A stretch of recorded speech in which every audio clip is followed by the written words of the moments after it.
Hammaga assalomu alaykum. Hops kompaniyasidan testga tanlab olinganlarga xat kelishi boshlandi. Xat ko'rinishi, qanaqa manzildan kelishini shu videoda tushuntirib o'taman. Siz hozir registratsiya uchun o'tgan Gmail manzilingizga kiring.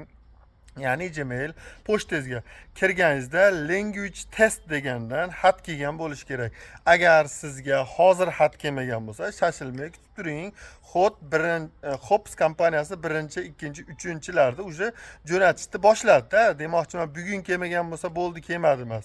Ertaga ham kutishingiz mumkin. 2-oktyabrgacha kutasiz. Shungacha mana bu ko'rinishdagi language test degandan sizni pochtangizga, sizni testga tanlab oldik, siz kuting, sizga kelgusida biz test uchun link jo'natamiz degan mazmundagi manaqa ko'rinishdagi xat kelmasa, bilingki sizni tanlab olmagan bo'ladi. Hozir kirib hamma o'zini pochtasini tekshirsin.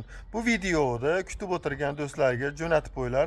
Qanaqa xat keladi deyotganlarga mana shunaqa ko'rinishdagi xat kelish kerak. Shu sizni ikkinchi etapga, testga tanlab olinganingizni bildiradi. Hammaga rahmat.